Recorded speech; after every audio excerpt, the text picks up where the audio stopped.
Hi everybody, thanks for logging in. My name's Gary Murray. I'm from Place Community Managers. I'm their CEO.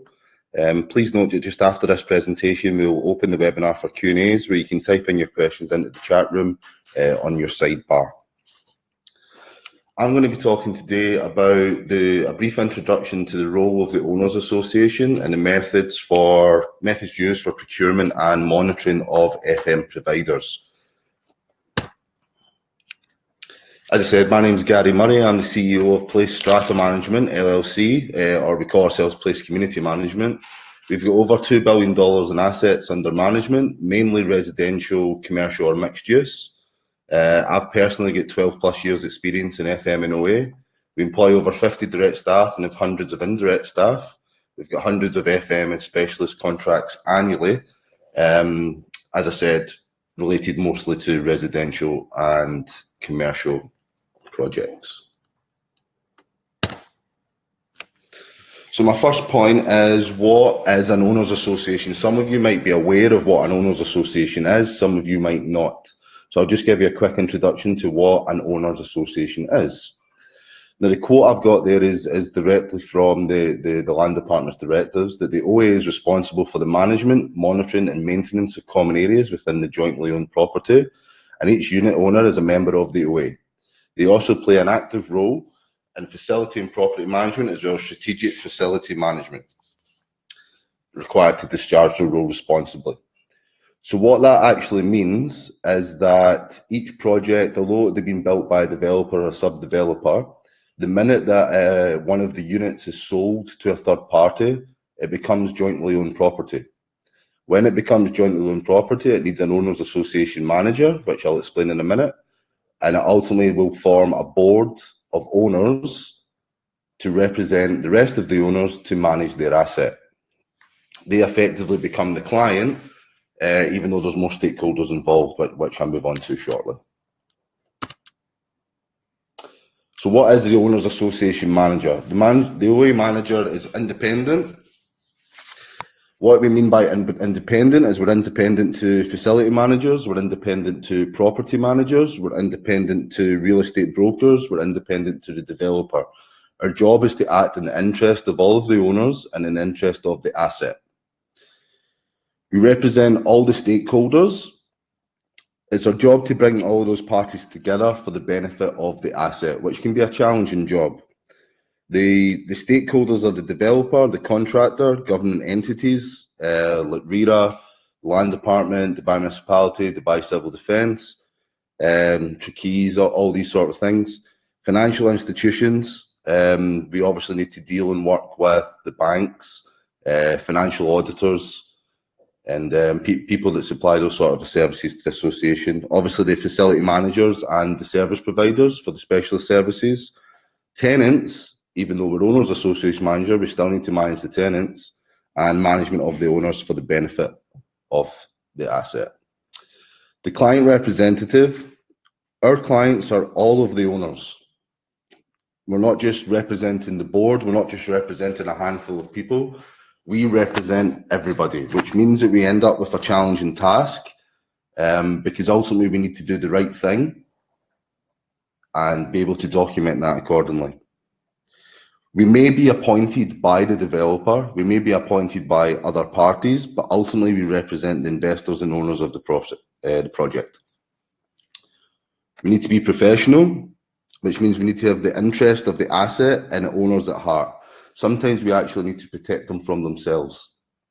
This means that obviously when people buy projects when people buy units in the projects, they are doing their best to represent the owners and do what they think is right, but sometimes the owners and the client representatives are laymen. They don't understand how the market operates, how things are done, how procurement is done, how management is done, and it's our job to sort of explain that across everybody and present that to all the stakeholders accordingly.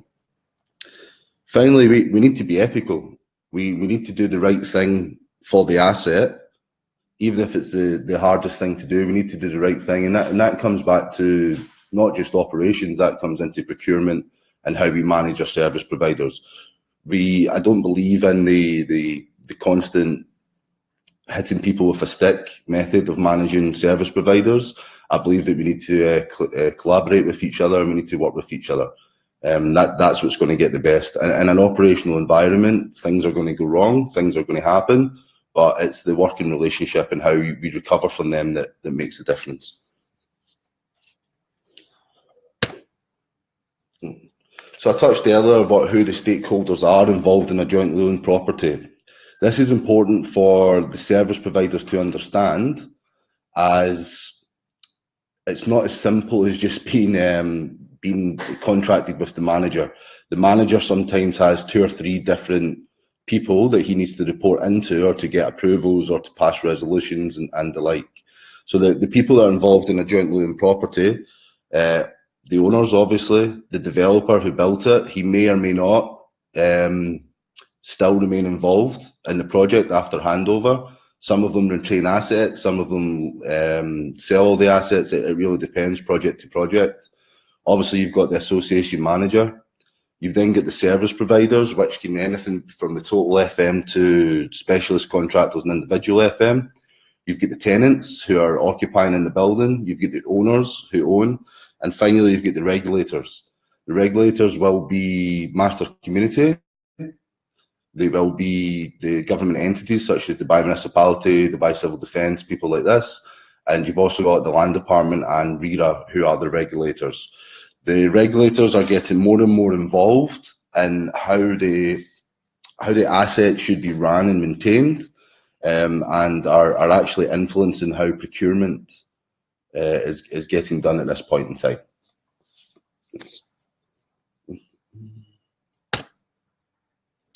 Now, when it comes to the procurement process for the OAM, so the Owners Association Manager, it's not. We've obviously conducted tenders with major developers, and we go through a very convoluted procurement process. We've tried to strip that back, but at the same time, we need to put in certain steps that obviously protect us. We've based the outline of our procurement process on the RICS Professional Statement, first edition, for procurement of FM. We continually review that process, and we continue trying to implement how we do this to get the best service providers for our project. There's 6 basic steps that we're looking for in procurement, as you can see from the diagram on the screen: pre-qualification, expression of interest, site visits, question and answers, tender analysis, and ultimately the award. Before we embark on a procurement process, we meet internally as the manager to understand what the client actually wants before we present this to the service providers. I don't believe there's a one-stop shop, or there's a cookie cutter method of delivering FM services for different buildings. Every building's got a different client. Every building's got different people occupying it, whether it's nationality, culture, age group. Each building was built and sold with a different mindset in mind. Some of them are perhaps for young professionals, some are for families, and it's not something that can be delivered off of a shelf. It needs to be understood, and this is what we try and get involved with our service providers accordingly. One of the things that we look for is what are we hoping to achieve by tendering this service? Is it a cost reduction, which is obviously on everybody's mind? Is it improved services? Is it a different level of service? Are we looking for somebody to think a little bit strategically on how they're presenting their FM services? All these things come into our mind, and this is where it comes forward. Now, I'll touch upon how we do the pre-qualification, etc., in a little moment. But one of the things I want to make sure everybody's aware of, we don't necessarily always go for the cheapest service provider, which is something that's happening constantly in the market at the minute, including a directive from the regulator to reduce costs. Again, some of you that might be in the Owners Association market might know this. Some of you might not and might be new to it. We're actually under instruction from the Land Department to reduce service charges by up to 10%. This is putting a lot of pressure on service providers, and it's putting a lot of pressure on the managers who are trying to maintain the asset. Despite that, this is why when we're trying to look at procurement, we're trying to look at ways of making sure that not only are our service providers profitable and able to deliver that service because they're the lifeblood of it, but we're also maintaining our connection to the land department and the instructions that we're receiving from the regulator. Now, when I just look at stage one, which is pre-qualification, some of you guys may have already pre-qualified with us and noticed that it's changed year on year over the last few years. One of the main things that we're looking to do is to make it easier to pre-qualify with us, but we also want to make sure that we're getting the right service providers for the right job. Not everybody is capable of managing every single asset, and not everybody can provide a service that at a cost point that's maybe for that particular asset. And what I mean for that is we as Place manage anything from 10 townhouses to a G+70 building that wants 5-star services. One FM provider is not going to be able to provide same levels of services over that. It might be in different areas of Dubai. It might require shared resources. It might require cheaper resources. It might require more expensive expert knowledge on MEP systems, or maybe a 5-star hospitality housekeeping service, and everything in between.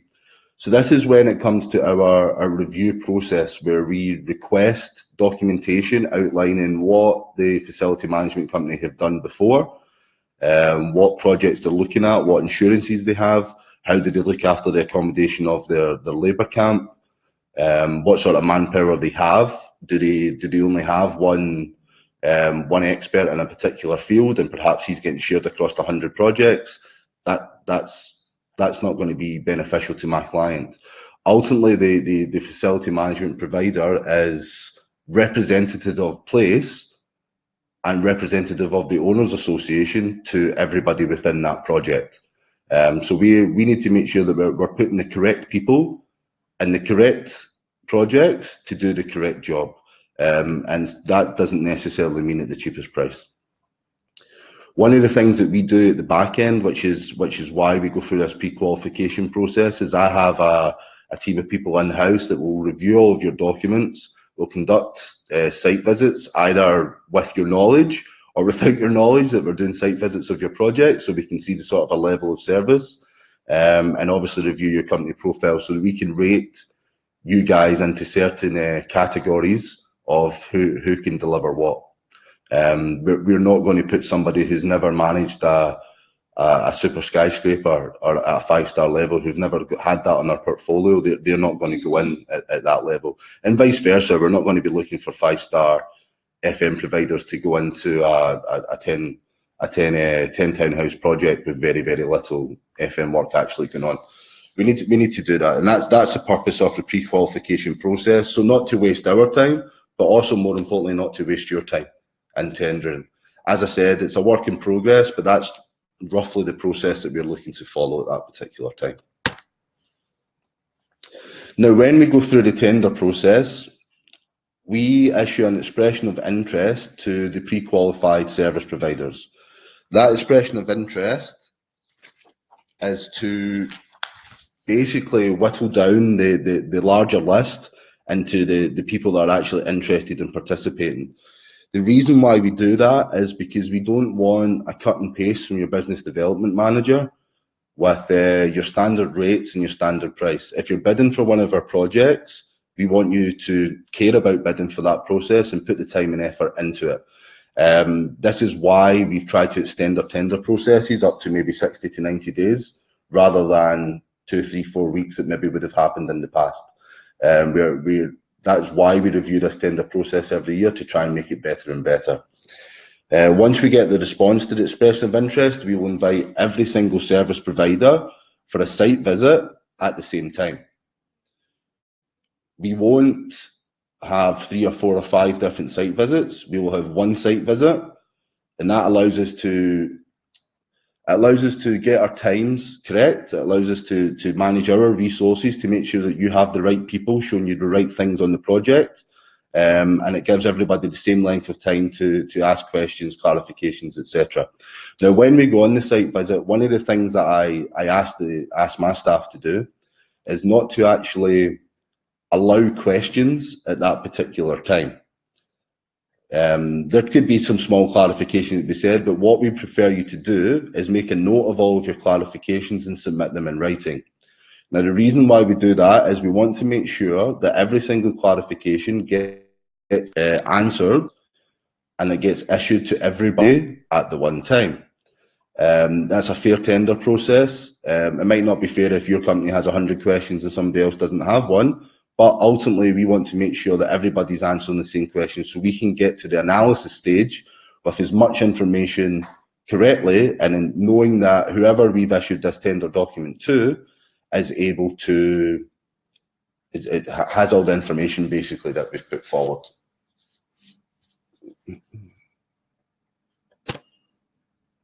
Now, the analysis of the award, this is the final part of it. And this is something that we're continually working on. Now, I mentioned earlier about stakeholders. All the stakeholders are different. Some of the boards or the owners association want to be involved. They want to interview you guys. They want to negotiate with you guys because they think they can get better prices. Some of them will happily let us manage the entire process and then be presented with our report. This is why it's different for every project. This is why, particularly for some of the FM providers that are maybe listening to this that have tendered with us before, it's not so simple as us giving you a decision, and it can drag on a little bit. But let me just run through some of the key points of what we look for when we're discussing this with our clients and when we're presenting this to the boards.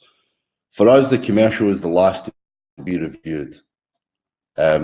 Commercial numbers can always be looked at. What we found over the years that it's a very competitive market with very competitive margins, and there's very little commercially when it comes down to it between all the FM companies.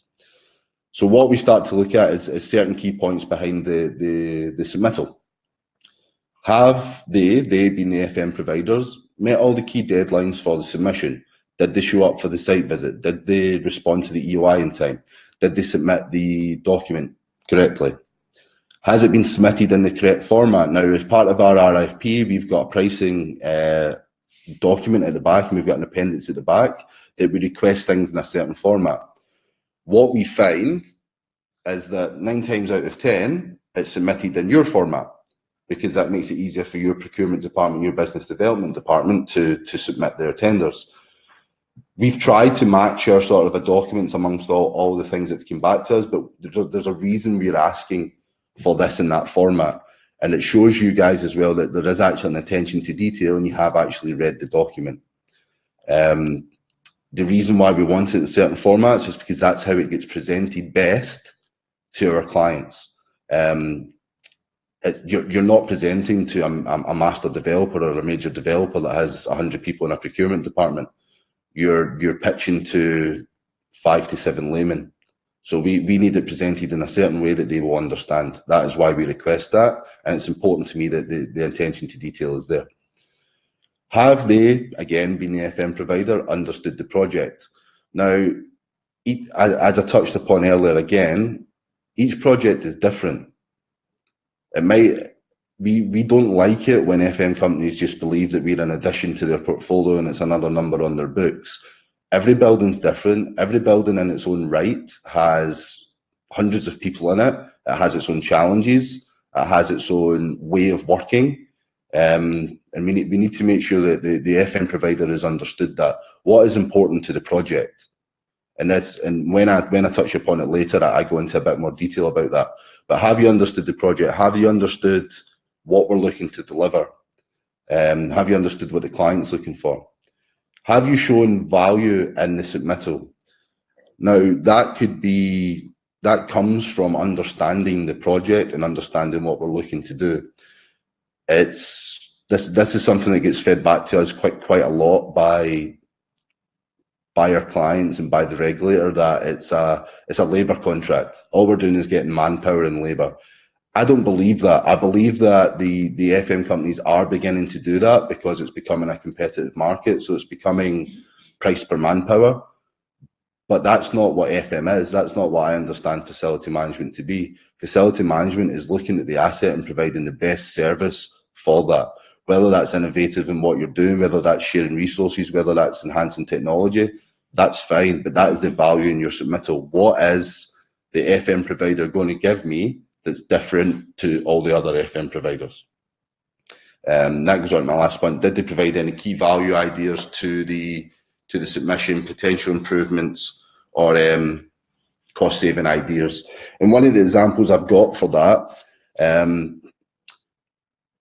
very simple thing. One of the challenges that we always faced is, for example, security. And you've probably heard this complaint a million times.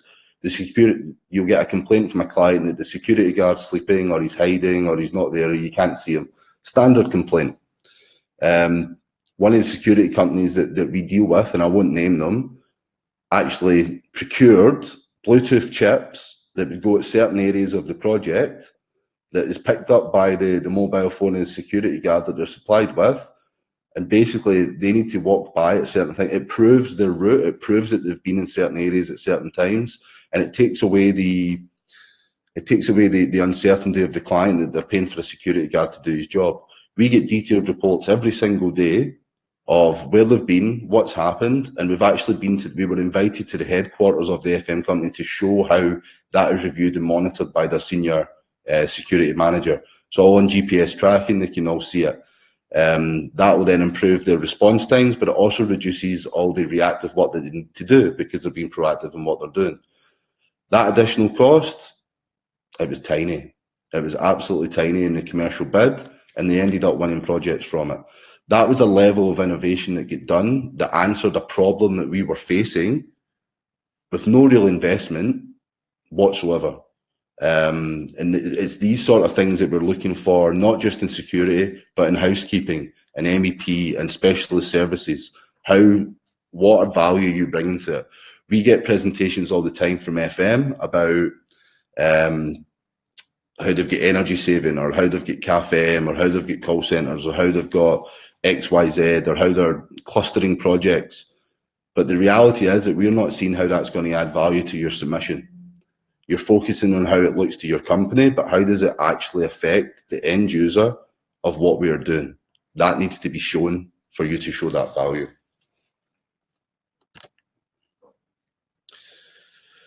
What we'll do when we get the tender analysis is that we will, that's there, sorry, I was just looking for some of my notes there, sorry about that. What we do is when it gets to the analysis stage is we will present our analysis of what has been submitted to us, refer comments to the OA. The Owners Association ultimately being the board that has been elected to represent the rest of the owners. Now, property is emotional.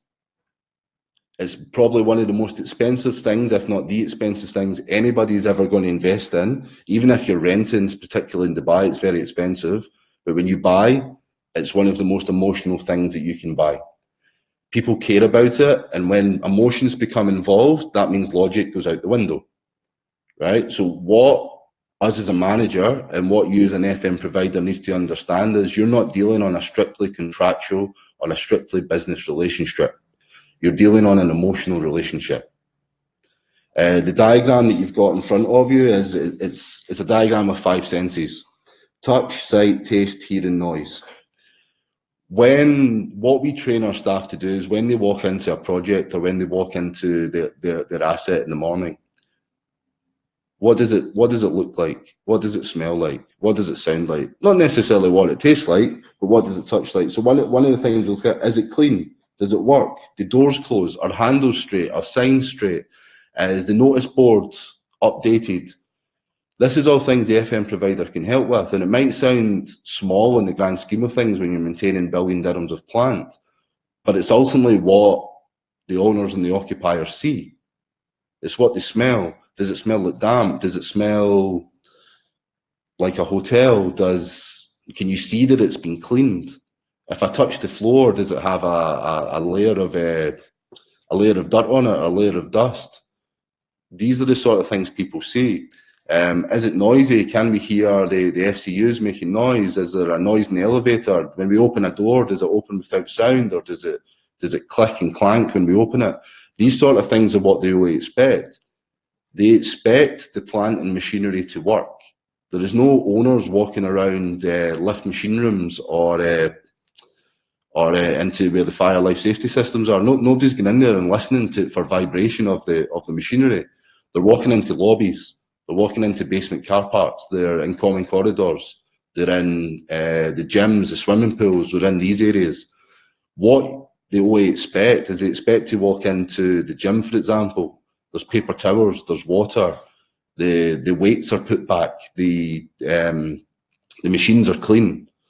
They're expecting to go to the swimming pool and seeing the lifeguard there smiling, saying hello to them as they walk in, having the details behind the chemicals up on the wall and the temperature. They're expecting to be greeted when they walk into the lobby.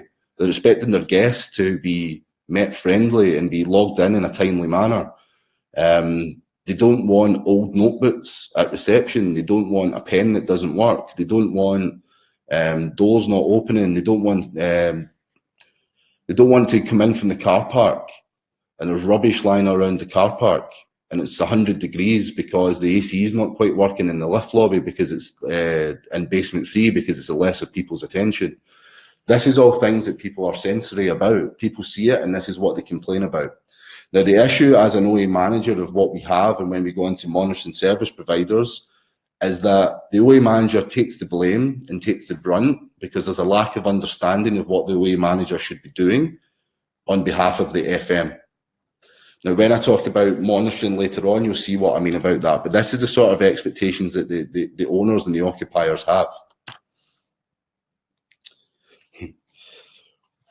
Again, I was talking about earlier about value-added services in the security company. One of the things that we constantly get fed back from the FM providers is, yeah, but you only give me 1-year contracts. You tender every year. You only give me 1-year contracts. Now, there's value in that. But going back to the conversation I had about the regulator enforces us to tender every year. It enforces us to review prices every year. We need to get 6 tenders for every single service every single year to be audited by a third party before I get service charge approval. So unfortunately, if you want to be in the residential and commercial owners association market, you're going to need to change your business plan to understand that.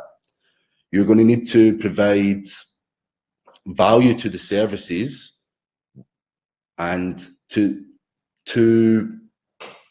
secure your services for future years. If you're providing a good service, if you're providing value, it doesn't matter if you've got a 1-year contract or a 10-year contract. It's the same for us as an association manager. We need to provide services. We need to continue to innovate how we deliver those services to make sure we're providing a competitive service. This is how you differentiate yourself from Manpower. This is how you differentiate yourself from other FM providers, by looking at certain things, taking my security as an example earlier of how we can do things differently, and your contract will be renewed.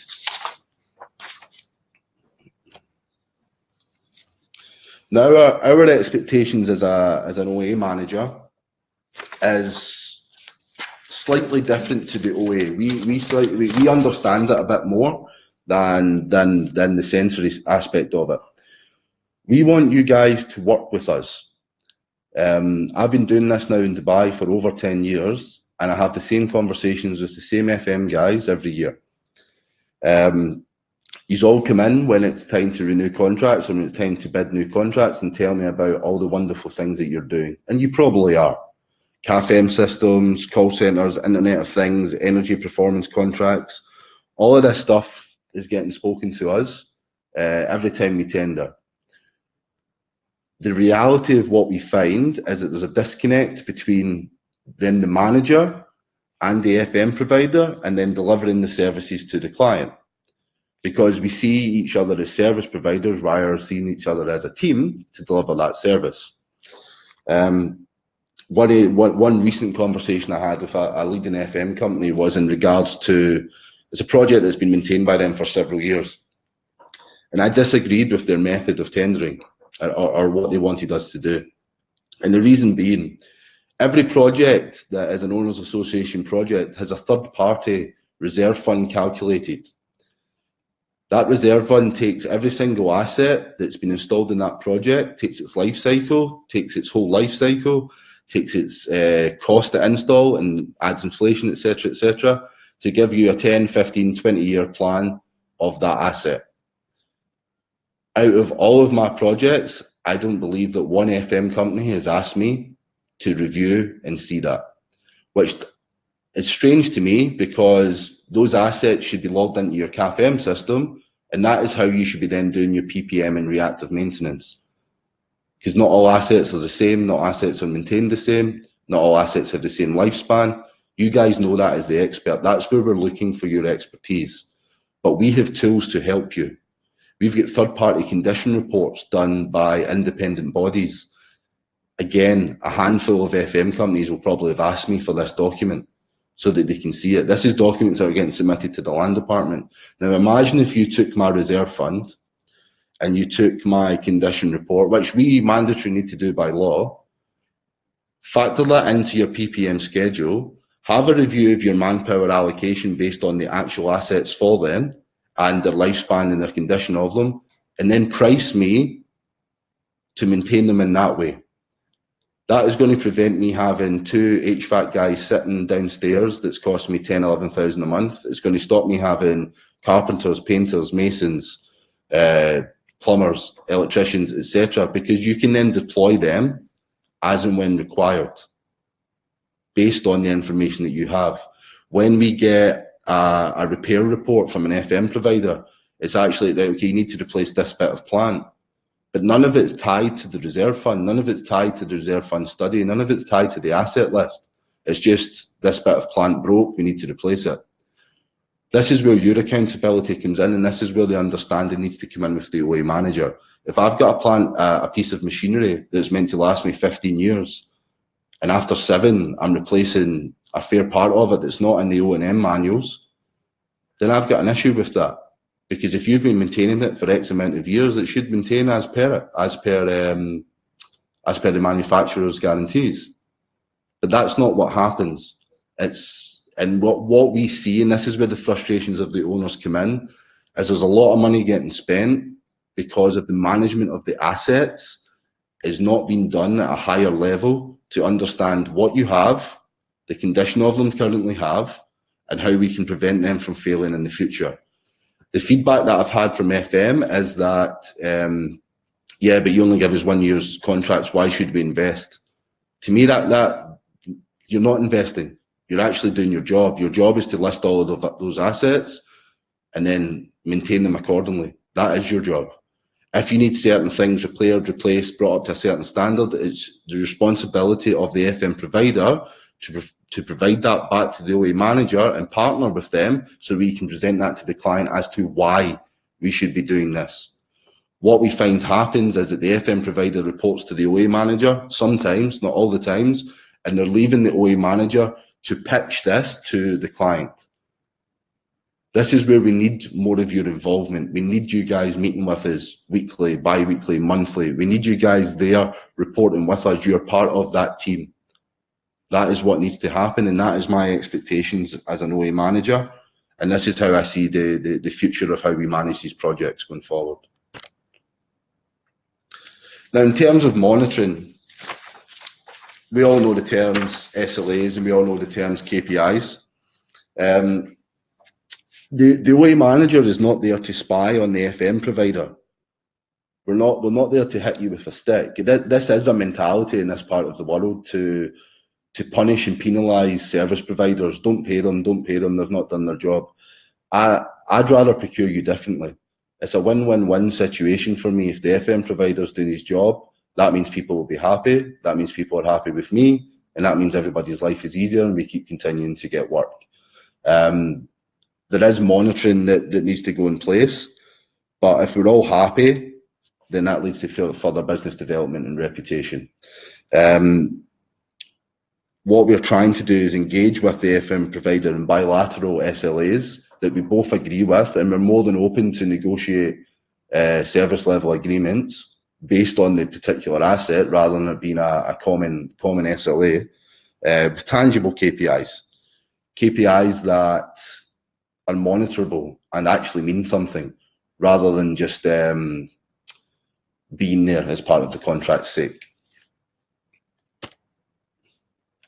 In terms of a service level agreement, we've all heard the old saying that the client wants a Ferrari service but will only pay for a Toyota.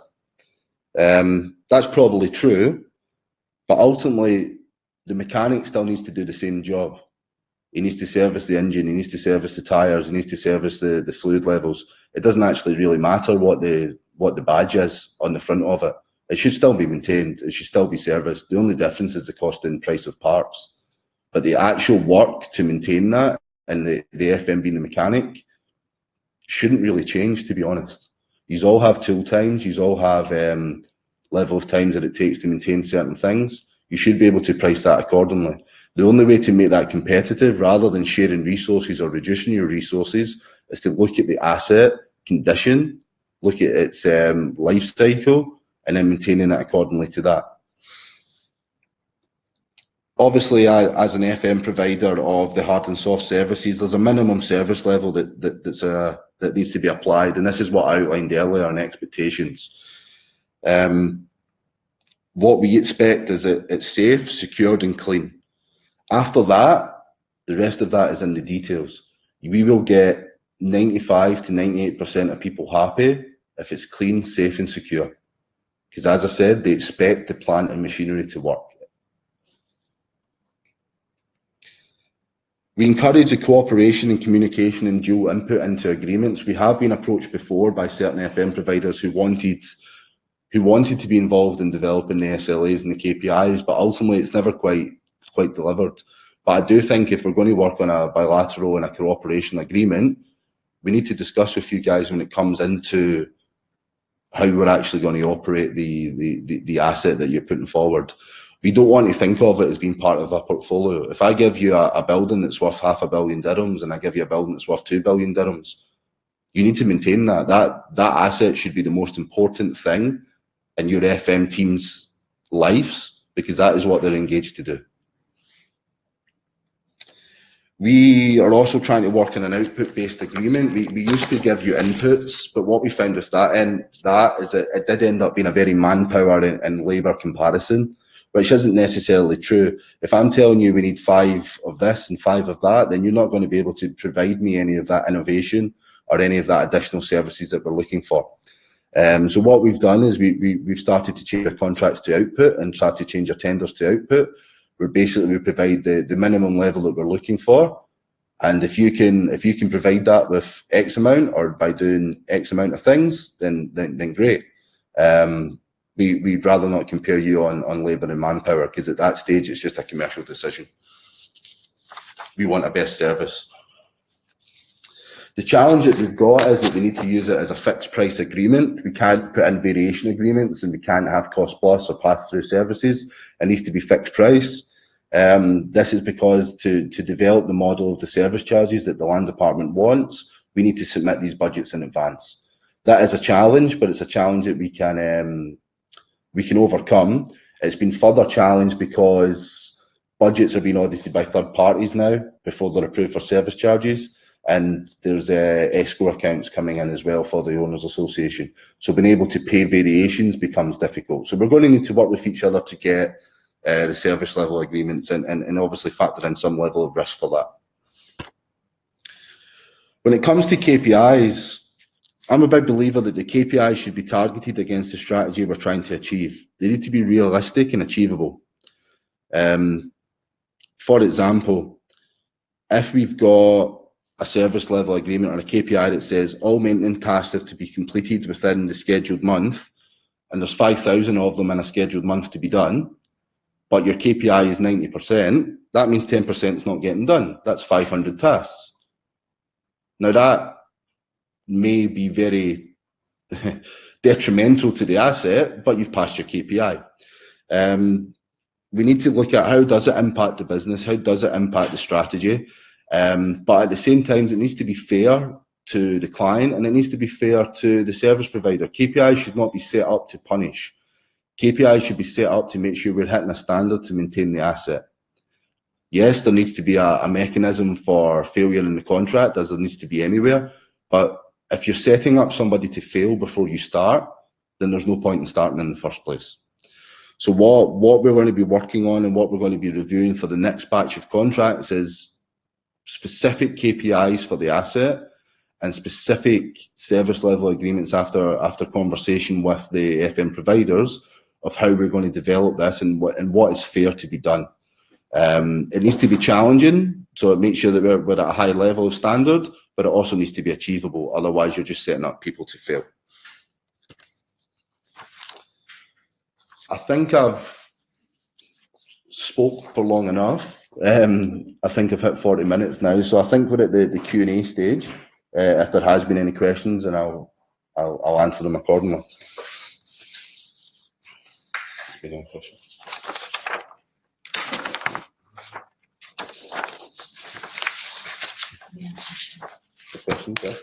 I'm just waiting on the girls providing me the information.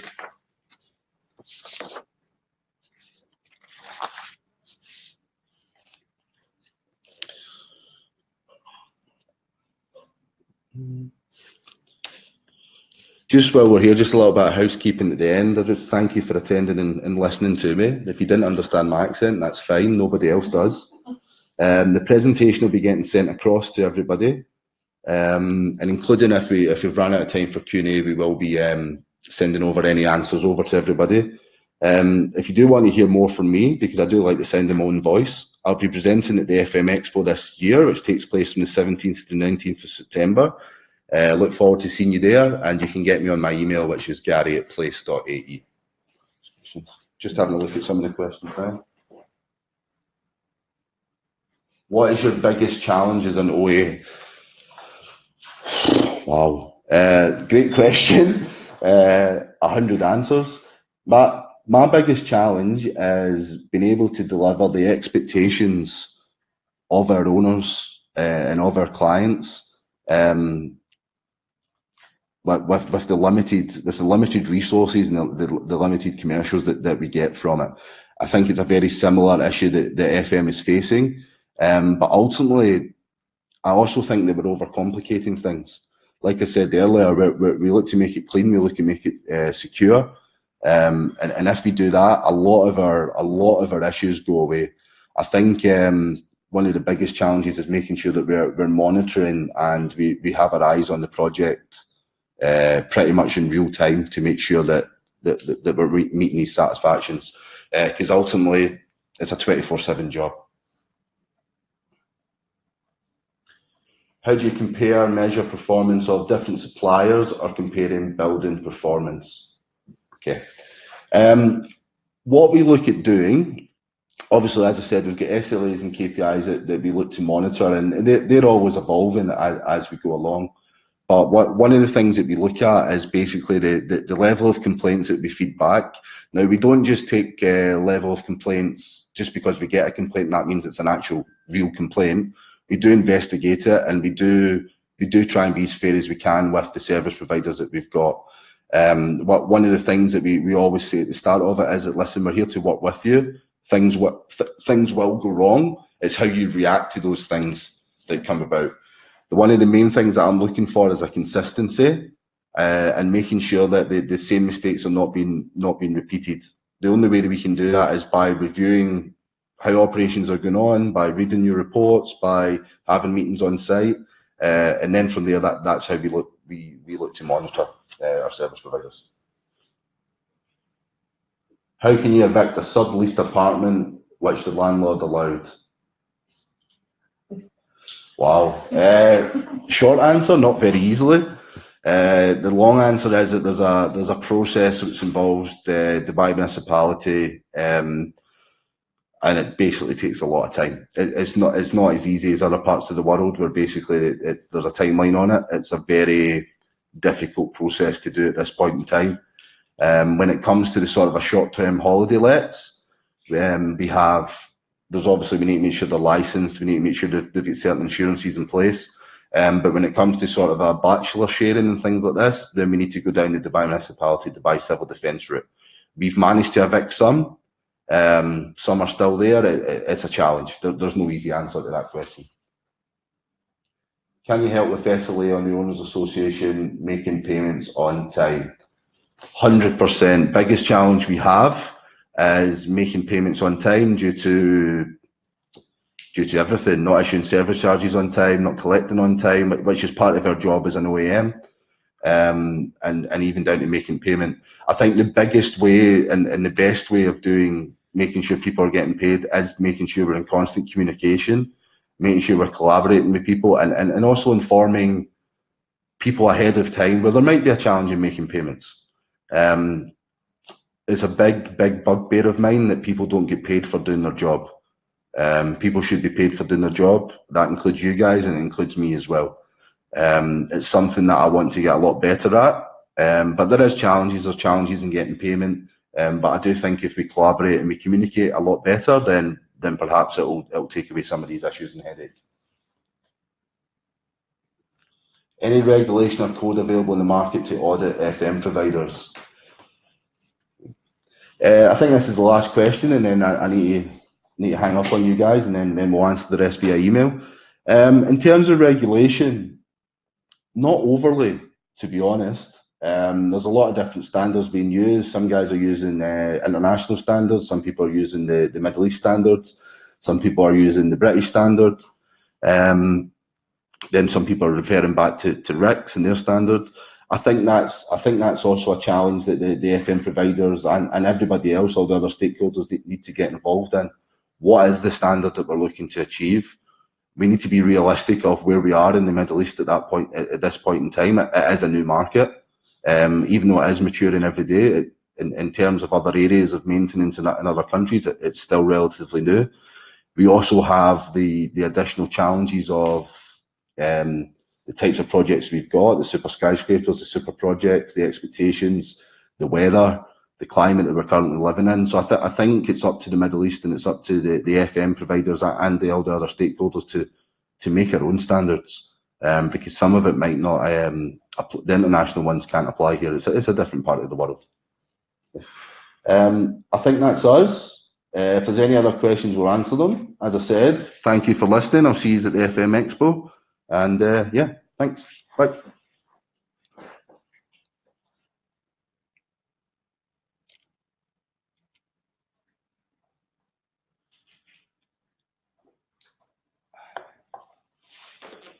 Thank you, everyone. And like Garry mentioned, we'll see you at the show.